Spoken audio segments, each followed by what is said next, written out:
మంచి ఆహారంతో పాటు కావాలి స్వచ్ఛమైన నీరు. అదే సనాతన్ జల్. వివరాలకు 8919763872. బీజేపీని దోషిగా చూపించే ప్రయత్నం రేవంత్ రెడ్డి చేస్తున్నాడు. ఎందుకంటే కేంద్రంలో అధికారంలో ఉన్న పార్టీ బీజేపీ అంటేనే బీసీ వ్యతిరేక పార్టీ.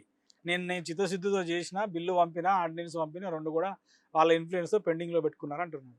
ఇవన్నీ మేము ఇప్పుడు సంవత్సరం క్రితం చెప్పాం. మేము కమిషన్లో ఉన్నప్పటి నుంచి, కమిషన్ అయిపోయినప్పటి నుంచి కూడా ఇవన్నీ మేము అలర్ట్ చేస్తూనే ఉన్నాం.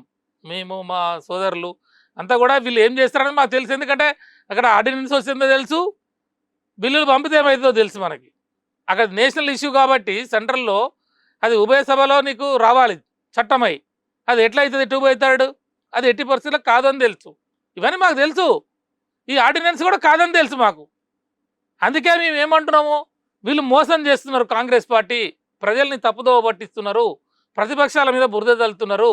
ఇలా మనకాడికి వచ్చినప్పుడు ఏమైంది, బీఆర్ఎస్ గవర్నమెంట్లో ఇవ్వచ్చు కదా అనే సబ్జెక్ట్ తీసుకొస్తా ఉన్నాడు.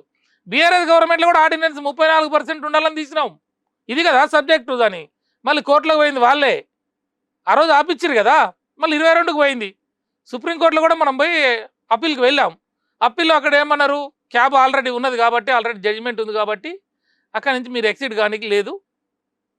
మళ్ళీ ఇప్పుడు పెద్ద డేంజర్ ఏంది అంటే మనకి, మీరు వెనక కన్నా తీసుకొని లేకపోతే ఆ రిజర్వేషన్లు కూడా పోతాయి అంటే మళ్ళీ మనం వెనక తెస్తే 22 ఇచ్చినాయి.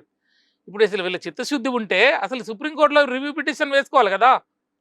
సుప్రీంకోర్టులో రివ్యూ పిటిషన్ వేసి 34-42 అన్నాడు. మరి మీరంటే 42 అనేది కాంగ్రెస్ పార్టీ నుంచి కాదు.